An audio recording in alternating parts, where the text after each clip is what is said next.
उनकी गहराई से देखते नहीं है लोग। हमारा मन आप सुनते हुए भी इतनी गहराई से नहीं देखता। अगर आप पहला सुझाव आपने खारिज कर दिया, इसका मतलब आप होश वहां आ जाएगा। होश आ जाएगा। फिर वो कि भाई यहाँ आप देखिए ना, जब खतरा पैदा होता है तब आपकी थॉट फॉर्म नहीं करती, फिर होश काम करता है। अब एक्सीडेंट अगर इमीडिएटली सामने आ गया तो फिर अब विचार से काम विचार नहीं से काम चलेगा। नहीं होगा, वो प्रतिक्रिया भी नहीं मिलती, रिफ्लेक्स एक्शन एक तरह से, हाँ, फिर आपको डायरेक्ट एक्शन करना पड़ेगा। जिसमें बुद्धि का उपयोग है। बुद्धि का प्रथम तल पर उपयोग नहीं है उसमें, सीधे एक्शन, उतना समय नहीं है। बुद्धि जरा 1 सेकंड 2 सेकंड लेती है प्रोसेस करने के लिए, पर होश जो है वो डायरेक्ट एक्शन है। तो बुद्धि जो पीछे हट जाती है, अपने आप ऑर्गेनिकली पीछे से निकल जाती है। अचानक से गाड़ी आ गई कोई, तो फिर कुछ एक्शन ऐसे होते हैं जो आप जंप कर जाते हैं, या जितना आपकी सामर्थ्य है उसमें कुछ ना कुछ हो जाता है। इसकी जो विधि, ये असंभव प्रश्न काम कैसे करता है, इसका पीछे की साइंस क्या है? कई कई चीजें बाद में मुझे उसकी दिखाई पड़ी है, तो जैसे जैसे जब आती है तो मैं उसको शेयर कर पाता हूँ। एक्चुअली ये मेरे अंदर थिंकिंग प्रोसेस से नहीं है। मैंने कभी भी असंभव प्रश्न पे प्रयोग नहीं किया। नहीं किया। नहीं किया। बाद में मतलब मैंने तो सीधे अवलोकन को अवसर दिया, जागरण को अवसर दिया, मतलब उसमें गया। बाद में जब मुझे नहीं, जब चीजें स्पष्ट होने लगी तो फिर पाया कि यह चीज मेरे पास आ गई। पढ़ा जरूर था कभी कृष्णमूर्ति की किताब भी है, इम्पॉसिबल क्वेश्चन। ब्रह्मन महर्षि भी हु एम आई को कहते ही हैं, वो भी हाँ, असंभव प्रश्न वो है। असंभव क्वेश्चन। ये जब आ गया तब मुझे लगा कि अगर यह चीज मुझे पहले मिल गई होती तो सीधे काम हो। सीधे काम हो जाता मेरे पास, तो फिर बादाम मार लग गया। ये बाद में मुझे पता चला। जैसे रमन महर्षि को हुआ एमआई से मुझे नहीं लगता है कि उन्होंने प्रयोग किया होगा। बाद में उनकी सिखाने के लिए उन्होंने सिखाने के लिए उन्होंने ये चीजें, उपयोग किया। हाँ, हाथ में उनके आ गई। कृष्णमूर्ति खुद कहते हैं कि उन्होंने इन सारी चीजों को कभी नहीं किया। तो ये सारी चीजें उनके पास तब आई जब उनको पता हो चला। चुका। पर अगर वो चीज उनके पास पहले होती तो हम कह नहीं सकते थे कि उनके लिए बहुत आसान हो जाता।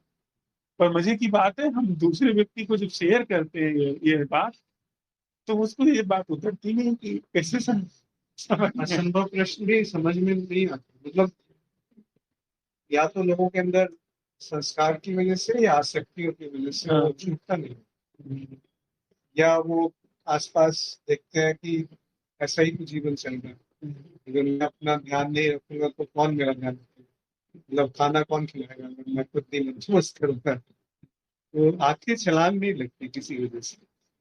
पर अगर कोई दिल से इसे सुन लेना तो इमीडिएटली वो जीवन के उस तल से छलांग ये लगा। कॉन्फ्लिक्ट रहता है। जी।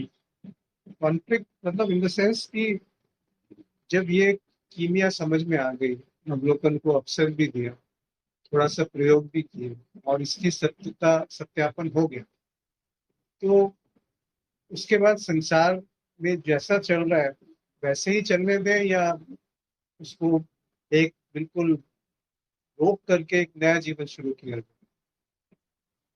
आशु जी, आप कुछ मत करिए। आप कुछ भी करेंगे, कॉन्सियस एक्शन को ड्रॉप कर दीजिए, क्योंकि आप एक विशेष चीज से बने हैं। जो ये कॉन्सियस एक्शन आता है बने रहने का या रोक के निकल जाने का, ये कॉन्सियस एक्शन वो आपकी बनावट से आ रहा है। तो फिर तो वो बात वैसी होगी कि जो चल रहा है चलने दो। होशफुल। होश में वो चलने में अगर आप खुले हुए हैं तो अपने आप अपने आप जीवन, चीजें बदलती रहेगी, अपने आप जीवन द्वार दिखा देगा। अपने आप व्यवस्था आ जाएगी। और वह फिर जो भी जीवन में आएगा, घाव नहीं छूटेगा उसमें। अन्यथा घाव छूट जाएगा, जहां से आप जाएंगे वहां भी और आपके अंदर भी। तो बहुत कोई अच्छी बात बताई। हड़बड़ी किए बिना, जल्दबाजी किए बिना, ये तपस्या है। वो तपस्या नहीं है कि छोड़ करके आप चले जाएंगे। छोड़ करके आप कहाँ जाएंगे? संसार तो वही निर्मित हो रहा वही निर्मित हो जाएगा। आप ही तो जा रहे हैं ना, आपकी बनावट ही है, जा रही संस्कार तो साथ में जा रहे है। आप अपनी बनावट लेकर के मौजूद रहिए। आहुति जीवन यज्ञ में पूरी की पूरी लेकर के तत्परता एकदम खुले हुए रहिए कि आज ही मुझे अगर ऐसा जीवन कहता है कि इट्स ओवर, इट्स ओवर। जीवन कहता है कि यहीं पे जल मरना है, जीवन ये तो कॉन्फ्लिक्ट है। कॉन्फ्लिक्ट तब तक है जब तक मैं है, ये कहा जा सकता है। जीवन और जैसे ही वो हट गया तो वो कॉन्फ्लिक्ट भी हट गया। तो अगर जीवन ले जाए तो चले जाए, नहीं ले जाए तो यहाँ पे तो ये भी तो चल ही रहा है। अगर जीवन ले जाएगा ना, तो फिर आप जैसे रोजमर्रा के काम करते हैं, ऐसे ही रोजमर्रा के काम से कारण नहीं, रोजमर्रा के काम जैसे ही आप बाहर निकल जाएंगे। आप जाते हैं दुकान पे सामान लेते हैं, दुकान से निकलते समय आपको कोई पीड़ा नहीं होती। ऐसे ही अगर सच वैसे में, धीरे धीरे तो कम होते ही जा रहे हैं। हाँ जैसे आपने इस तरफ अध्यात्म में जुड़ना शुरू हुआ, वास्तव में जुड़ना शुरू हुआ, जी खाली ऐसा नहीं कि दिखाने के लिए, जी, तो बाकी चीजें छूटने लगी। आपके जो शौक थे, दोस्त थे, जो अभिलाषाएं थी या वही, महत्वाकांक्षाएं थी, हाँ बिल्कुल। मैं छूटने लगी। तो आपसे ऐसा लगता है पूरा अकेलापन हो गया। आपसे अपने जीवन का उदाहरण कहूँ कि इलाहाबाद में बड़े ही जतन से गृहस्थी बनाई, वहाँ 2 तल का मकान बनाया, एक एक चीज जितना मेरा बुद्धि विवेक था बहुत अच्छी सिलेक्ट गुणवत्ता करी, की सिलेक्ट करके और अच्छे तरीके से घर लगाई, बनाया। घर बनाई। और उसके अलावा ऑफिस में भी बहुत अच्छे से, मैंने 20 साल नौकरी की है, 14 साल आउटस्टैंडिंग रिमार्क लिखा गया है। 14 नहीं, 15 साल आउटस्टैंडिंग रिमार्क लिखा गया। उसके बाद 4 साल जो है वो आउटस्टैंडिंग से एक नीचे का रिमार्क लिखा गया है। तो यह सब बहुत अच्छे से सब कुछ रहा, कहीं से कुछ मेरा भी यही होगा, 32 साल में से शायद 25-26 बार आउटस्टैंडिंग मिला है। आउटस्टैंडिंग मिला है ना। तो बिना अनायास, ऐसा नहीं कि मेहनत करनी पड़े। मेहनत करनी, अपना काम अच्छी तरीके से मैंने निभाया, और उसमें कभी कोई कॉन्फ्लिक्ट ये नहीं कि उसे कभी भी भी नहीं। उड़ Exactly. रहे हैं खींच रहे हैं, ऐसा नहीं, बहुत अच्छे से करते हुए। लेकिन अंदर और वो नहीं पता, अंदर से कुछ अंदर से वो कठोरता परिपक्व, हो। अंदर से परिपक्वता ऐसी होती तो रही, फिर आपने जॉब क्यों छोड़ा? छूट गई। मैं नहीं। छूट- वो ऐसे ही छूट गई, जैसे मैं रोज दफ्तर जाता था आता, घर से रोज जाता था आता था, ऐसे ही एक दिन घर से चला गया फिर वापस नहीं आया। ऑफिस से बाहर निकल गया फिर वापस नहीं आया।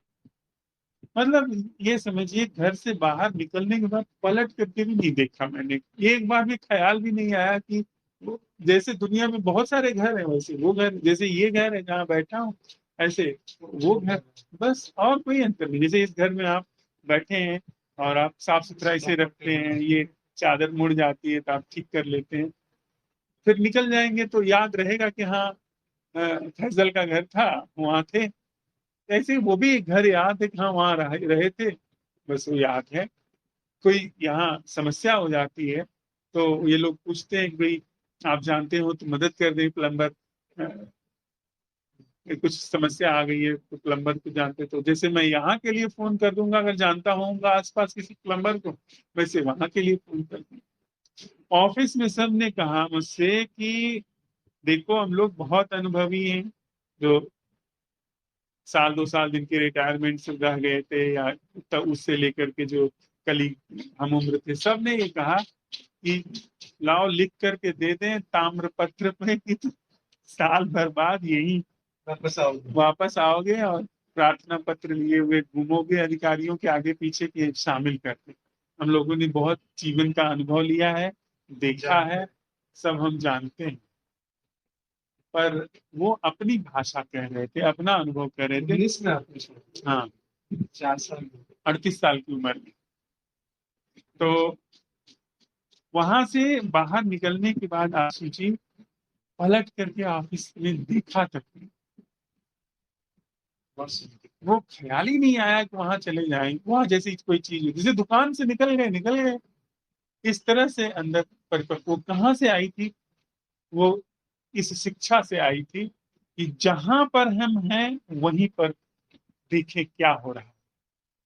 मतलब मेरी तरफ से सारे एक्शन सीज्ड थे, कुछ भी नहीं। थोड़ा सा वो ख्याल आया, जैसे मैंने प्रार्थना पत्र लिख के दिया कि मैं वॉलंटरी रिटायरमेंट लेना चाहता हूँ, वो एक प्रक्रिया थी। पर उसमें कोई हड़बड़ी नहीं थी, इधर से भागना नहीं था, कहीं पहुंचना नहीं था, बस ऐसे ही थी नॉर्मल वे में। और,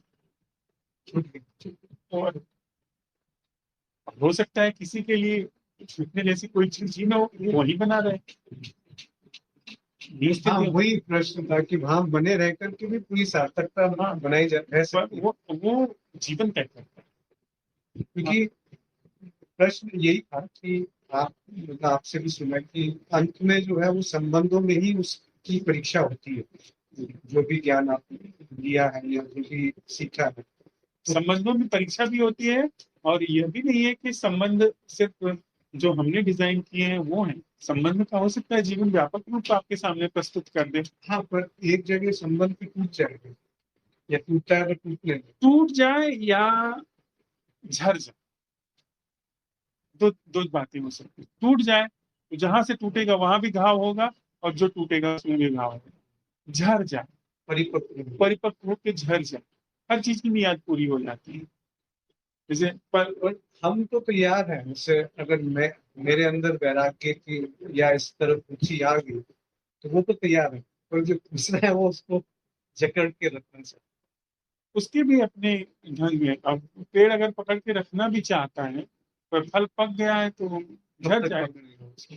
फल के और पेड़ के बीच में एक और भी कड़ी होती है, जो डंठल जैसा होता है। अगर यहाँ से डंठल पकड़े हुए भी है, तो डंठल का दूसरा सिरा है वो छोड़ देगा, फल नीचे चला जाएगा।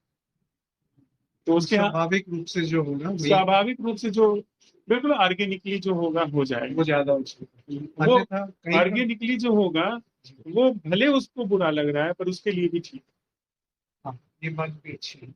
वो उसके लिए, उसके कल्याण के लिए भी है। जैसे कल ही आपका इकिगाई वाला सुन रहा था, जी। उसमें था कि संन्यास और संसार दो विधियों में चले जाते हैं। कुछ एक वर्ग है जो संसार को सही मानता है, एक वर्ग है जो संन्यास को सही मानता है, पर इन दोनों में ही त्रुटि है उसकी। इन दोनों में ये त्रुटि है।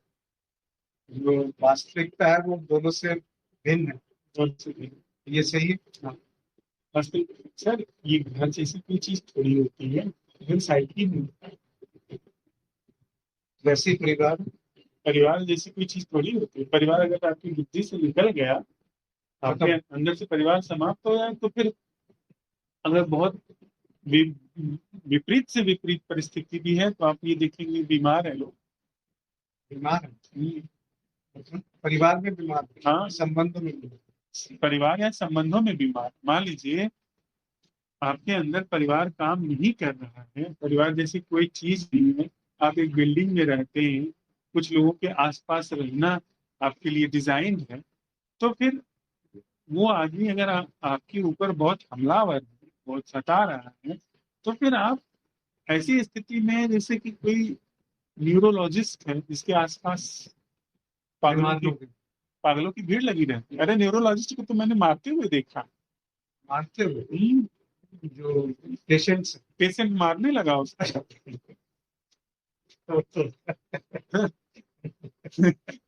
वो अभी पूछ ही रहा है, उसने दो थप्पड़ जड़ के दिया। और वो बेचारा पुराना आदमी मुस्कुरा के कहा, बिठाओ बिठाओ। सही बात उसको कह रहा था कि क्यों मुझे बार बार यहाँ बुलाते हो। तुमको पता है, तुम्हारे बुलाने की वजह से इन लोगों, मेरे घर वालों को कितनी समस्या पैदा होती है। बस से आना पड़ता है, और तुम तो यहाँ बैठे रहते हो। कुछ अभी पूछोगे उल्टा सीधा, कुछ दवाई लिख दोगे, तुम्हारे लिए क्या है, बस कलम चलाना है। हम लोगों को कितनी परेशानी होती है जानते हो। है। एक्चुअली उसका स्थिति तो यही है संसार में। उसका तर्क भी ठीक है, भाई तुम तो बैठ करके कलम चला रहे हो, हमारी समस्या भी पैसे नहीं मांग रहे। पैसे भी ले रहे हो। हम लोग कितने गरीब आदमी हैं।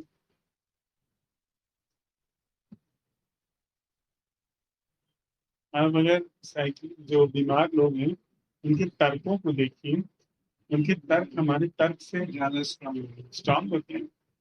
हम अवसादग्रस्त व्यक्ति, एक जॉब में था, मेरे बॉस बोलते थे, जो भी डिप्रेशन में बोलता है कि मैं डिप्रेशन में हूँ या अवसाद में हूँ, उसके पर्सनल क्लेम देता हूँ, बिल्कुल सलीके से क्लेम किए होते हैं, एक भी चीज नहीं छूटती। और हमारे जो है वो कई बार छूट जाते हैं कि ये क्लेम नहीं किया, वो छूट गया, टाइम निकल गया, कुछ भी। तो वो एक एक चीज रूल बुक पता है उसको कि ये इसके होना है, ये कई बार लोग नाटक भी करते हैं कि काम से बचने के लिए, खासकर सरकारी विभाग वो में। भी वो अवसाद की स्थिति, काम से बचना जो है, इसका मतलब है उनकी एनर्जी कहीं और इन्वॉल्व है। हाँ, वो क्या करेंगे काम से बच के, कहाँ पे समय देते, कंस्ट्रक्टिव तरीके से तो उपयोग करेगा नहीं उसको, ओवर थिंकिंग में ही जाएगा।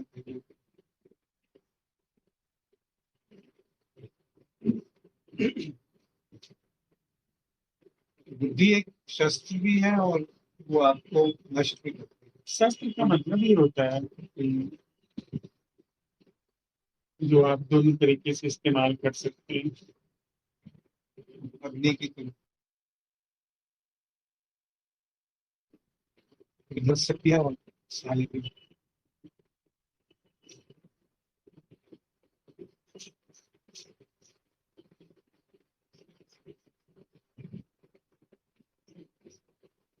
इसमें कुछ और निजी बातें आती हैं अश्विन जी, जी। कि अगर ठीक से समझा गया ना, अच्छी तरीके से, तो when you look inward, you will find that organically mind is stuck. वो तो होता है, मतलब कुछ है ही नहीं। कल का जैसे दिन था, पूरा दिन भर कोई विचार थे ही नहीं। बहुत, जब बहुत आवश्यक होता है तो विचार आते हैं सर।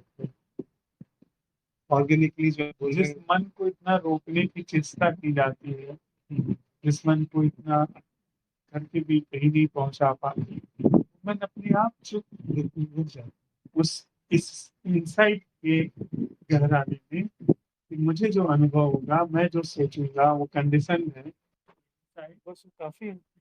उसके आगे तो जरूरत ही नहीं है।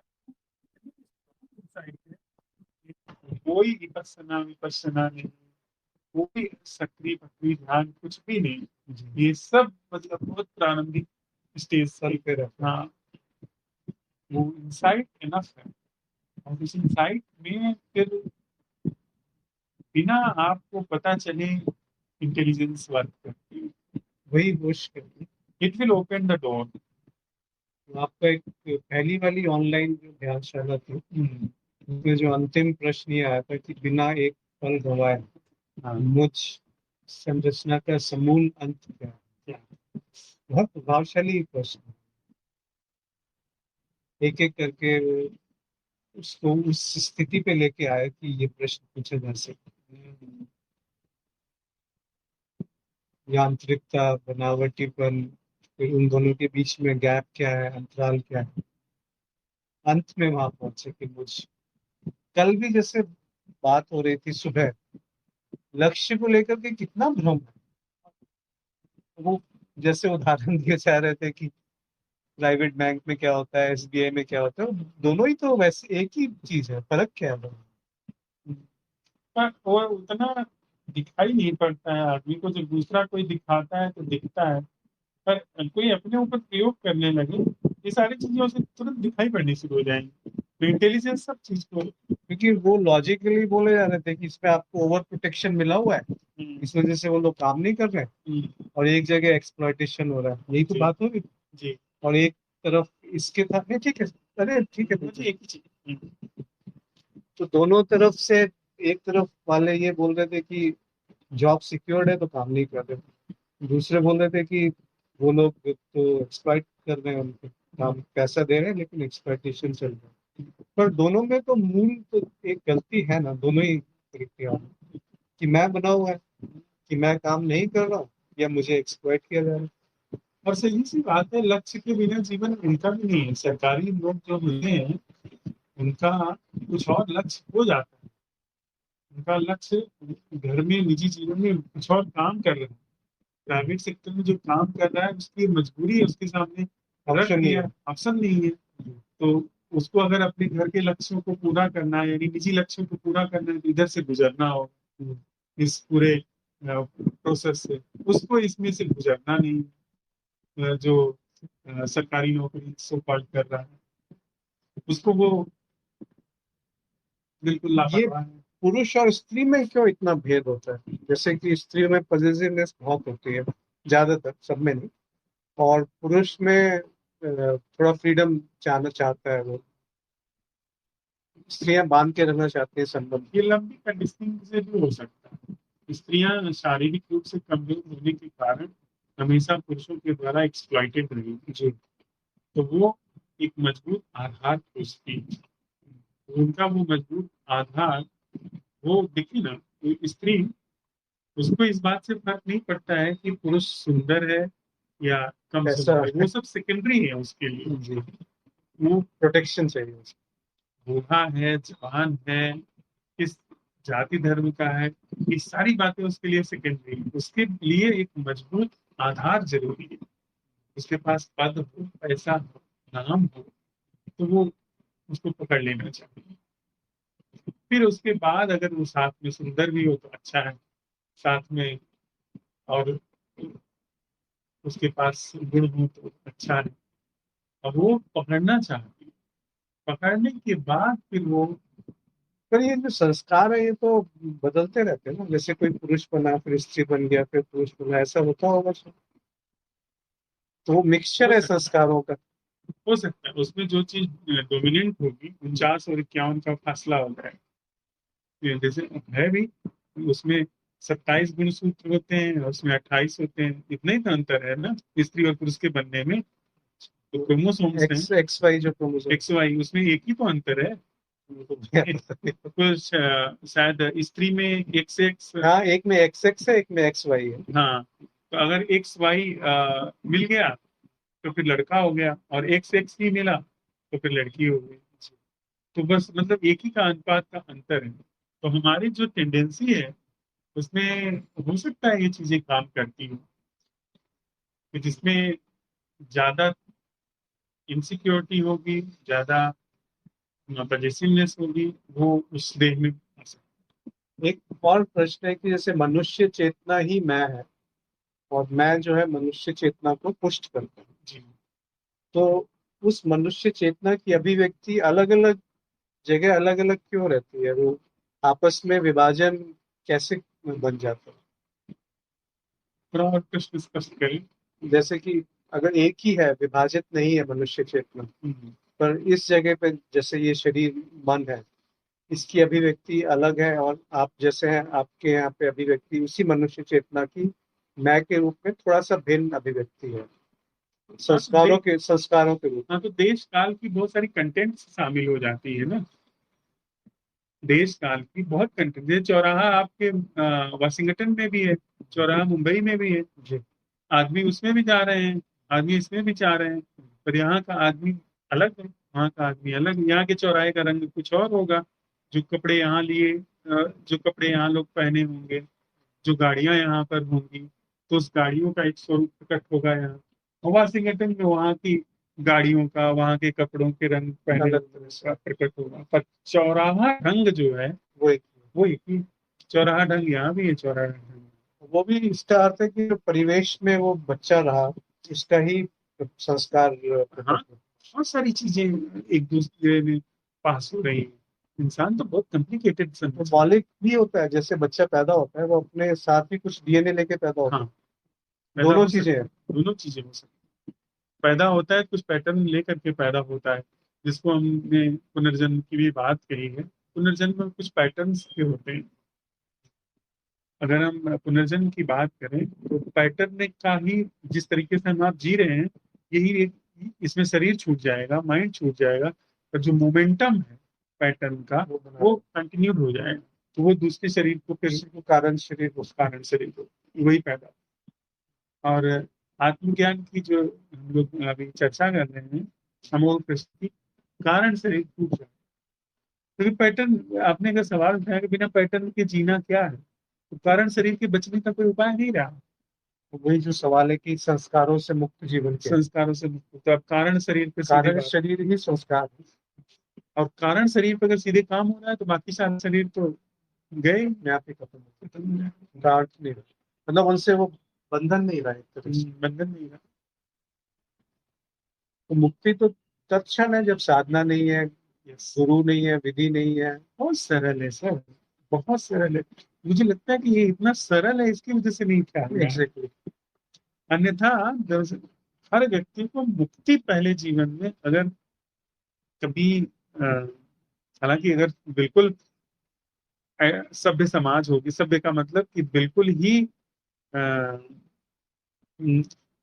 निर्दोष ह्यूमन कॉन्शियसनेस होने लगी, निष्कलुष होने लगी, संसार ब्राह्मण। समाप्त हो गया। हाँ नहीं, संसार समाप्त नहीं होगा, बिल्कुल अलग तरीके की संरचना हो जाएगी। जैसे वो त्रेता युग था, त्रेता युग को भी हम नहीं कह सकते हैं, बिल्कुल अलग। सतयुग कह लीजिए।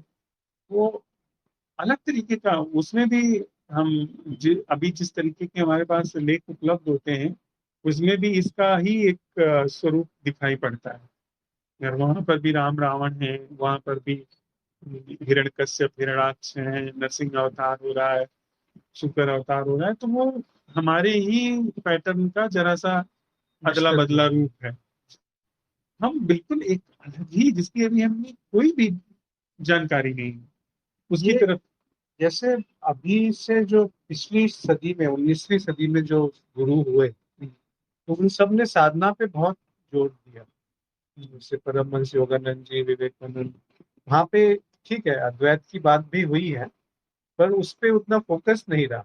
जैसे रमन महर्षि की शायद पहले ऋषि हैं जिन्होंने अद्वैत एक तरीके से बताया, पहुंचाया, या ओशो, या निसर्गदत्त महाराज, या कृष्णमूर्ति, ये चार ऐसे लगते हैं जो बिल्कुल मॉडर्न संत हुए जिन्होंने साधना को खारिज कर दिया एक तरीके से। जी, तो ये पहले क्यों ऐसा था, या ये ह्यूमन कॉन्शियसनेस ग्रो करी है इस तरह? हो सकता है, हो सकता है साधना की अब बहुत पकड़ नहीं रही।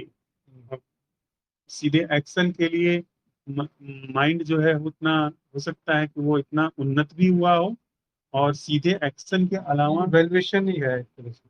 हाँ, और मतलब एक अनुमान ही है, लेकिन इतना तो दिखाई पड़ता है कि साधना का बहुत दूर तक काम नहीं रहता है, बल्कि साधक के अंदर और भी गहरे अहंकार पैदा होने बहुत लगे। ज्यादा सूक्ष्म, सूक्ष्म, जो आपने कहते हैं कि वो पारदर्शी हो जाता है। पारदर्शी हो जाता है, तो उधर से रास्ते बंद होने लगे होंगे निकलने के। तो फिर फिर प्रकृति ने कुछ नया हाँ, खोज निकाला, कॉन्सियसनेस ने डायरेक्ट कुछ किया होगा। डायरेक्ट पाथ, या पाथलेस पाथ जिसे कहते हैं। हाँ, उससे पहले तो ऐसा कोई शब्द ही नहीं रहा था कि पाथलेस पाथ। पारदर्शी। तो अभी सब तरह से है, मतलब आपके पास भटकने के भी अनेकों उपाय हैं, और पकड़ने के भी अनोखे उपाय हैं। इसलिए अभी अगर लोग इसमें प्रवेश करते हैं ना, तो ये चूंकि अभी शैशव काल में है, कास्टलेस माइंड वाला जो है वो शैशव काल में है, अभी उतना ज्यादा कंडीशन नहीं हुआ है। सेशन मतलब बच्चा, सुप्त या बच्चा बचपन। है, एकदम पैदा बच्चा है। तो ऐसी संभावना है कि बहुत ज्यादा मात्रा में लोगों के जीवन में परिवर्तन है, बहुत लोग निकल सकते हैं, और उनके निकलने से बहुत बड़ा प्रभाव पड़ सकता है। मनुष्य चेतना। मनुष्य चेतना बहुत आसानी से निकल सकते हैं, जरा सा भी इसमें जोर डालें तो निकल सकते हैं। ये बात आप सही कह रहे हैं, पर ये इतने कम लोग हैं जो इसको समझ पा रहे हैं।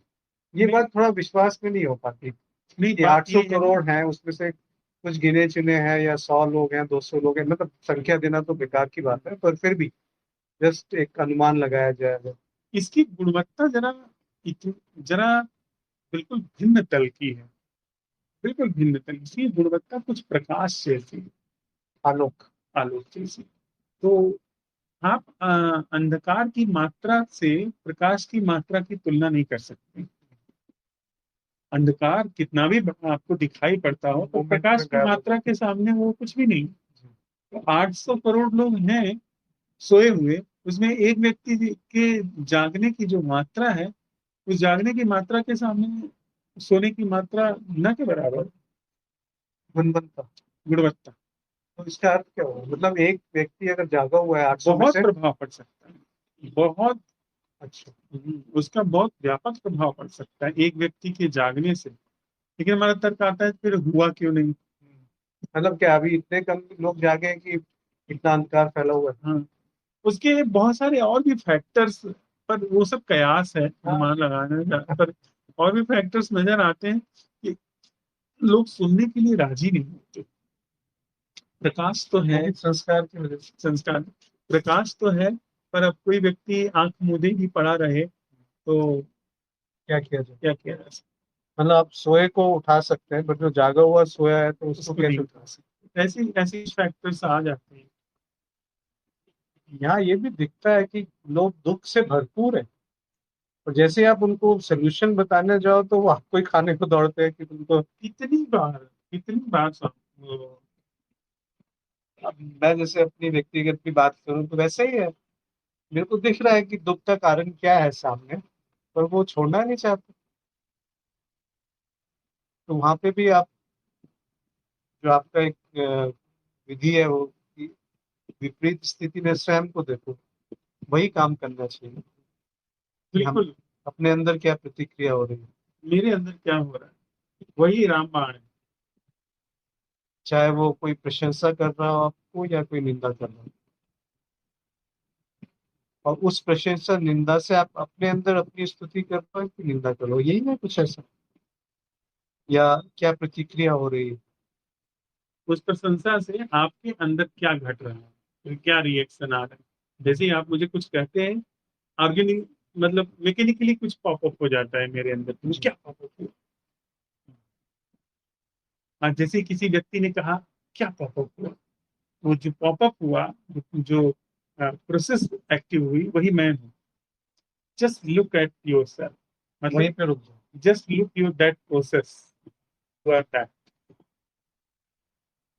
एक और मेरी व्यक्तिगत इशू रहता है जी कि जब ये बातें सुन के बहुत अच्छा लगता है, ज्ञान की वीडियो सुन के भी बहुत अच्छा लगता है, और उसको लिखने में आनंद रहता है, पर जब बिल्कुल खाली समय है तो हाँ। मन इधर उधर भागता है कि ये देख लो, ये इच्छा पूर्ति कर लो। कभी पहले ज्यादा होता था, अब तो धीरे धीरे कम होने लगा सहज रूप से। पर पहले क्या होता था, खाली है तो चलो थिएटर में मूवी जाके देख ली, कुछ भी, मतलब व्यस्त कर लिया अपने आप। व्यस्तता तो ही हम लोग हैं ना, वही मैं है। वही बिजीनेस ही तो हम हैं। एक हमारे पास शब्द है माइंड योर बिजनेस, अपना काम करो। तो वो जो माइंड योर बिजनेस है, वो बड़ा ही अ, हमारी चेतना की तरफ संकेत करने वाला statement. We are our business, we are our business. If there is no business there is no I, if there is no business there is no I. What is my business, what is my business, my business, my business or my business, if it is कुछ नहीं है अगर वहां पे, if ये कुछ नहीं है तो मैं कुछ नहीं हूँ। तो मैं विसर्जित हो गया। हाँ, अगर मेरे पास कोई बिजनेस नहीं है, तो क्या होगा? then something else is there। Host रहेगा। कोच रहेगा, या और भी हमने अभी जो बात कही वो उन चीजों को अवसर मिलना शुरू हो जाएगा। पर पहले क्या हम लोग ये देख सकते हैं कि व्हाट इज माई बिजनेस। चाहे सिनेमा वो तो दिख देखना, रहा है, वो तो जो दिख रहा है। हमारा सिनेमा देखना है, नहीं, दैट ये वीडियो देखना, उसको लिखना, ये भी बिजीनेस में आता है। if it is supporting our business, then it is there, वो उसी श्रेणी में आता है, इन दैट कैटेगरी। फिर आप एक चीज छोड़ करके दूसरी चीज अपनी बिजनेस के तो लिए, वो भी छोड़ देना, छोड़ना नहीं चाहिए मतलब। छोड़ना नहीं, छोड़ना नहीं। छोड़ेंगे तो आप अनदर बिजनेस पकड़ रहे हैं। छोड़ना ही अनदर बिजनेस है। और न केवल लगे रहने में हमारे बिजनेस काम करती है, छोड़ने में भी बिजनेस काम करती है। कुछ लोग हैं छोड़ने में लगे हुए हैं, और उनको बड़ा उसमें आनंद भी आता है, बड़ा मैं पुष्ट भी होता है कि मैं तो त्याग कर, त्याग या वैराग्य। मैं तो ध्यान कर रहा हूं। ध्यान भी एक बिजनेस हो गई। आ, तरीका क्या है? Doing which is not business. जैसे आप अगर वो तो नो डूइंगनेस हो गई। नहीं, नो डूइंगनेस भी नहीं। आप अगर ये सवाल उठाते हो, अभी हम आप बात कर रहे हैं कि इस पूरे संवाद का वो अवलोकन क्या है जो मैं नहीं करता। मैं होऊंगा तो बिजीनेस होगी, बिजीनेस होगी तो मैं होऊंगा। पर अगर एक ऐसा आयाम खोला गया, संभावना खोली गई, फिर वहां पे कोई बिजीनेस नहीं, फिर हमारी बिजीनेस जो है मैं वो हट गया, साथ साथ बिजीनेस हट गया। बिजीनेस हट गई। फिर ये चीज बिजीनेस नहीं है जो हो रहा है, क्योंकि बिजीनेस के लिए मेरा होना जरूरी है। फिर उठना बैठना ये बिजीनेस नहीं है, ये फिर एक क्रिएटिव एक्ट हो सकता है, सृजनात्मक। सृजनात्मक कृत्य। फिर इस मोबाइल का यहाँ से यहाँ रखना ये बिजीनेस नहीं है, फिर ये क्रिएटिव एक्ट हो सकता है। कबीर बड़े सुंदर तरीके सहज है। कबीर बड़े सुंदर तरीके से कहते हैं कि साधो सहज सहज समाधि, समाधि। आंख न मूंदूं कान न गुरू, तनिको कष्ट न धारू, खुले नयन पहचानू हंसी हंस निर्मल लोक निहारू। मतलब जब सोऊं तब करो दंडवत, मतलब सोया हूं वो दंडवत, जो घूमो से परिक्रमा, जो चलो से। This is not business, this is puja. मतलब कहने का तरीका है, दिस इज क्रिएटिविटी, फ्लावरिंग कुछ। साधु सहज समाधि। मतलब जब मैं नहीं हूं तो जो भी कुछ है वो क्रिएटिव। बहुत अच्छा है, जब हरि था तो मैं, हाँ, मैं नहीं।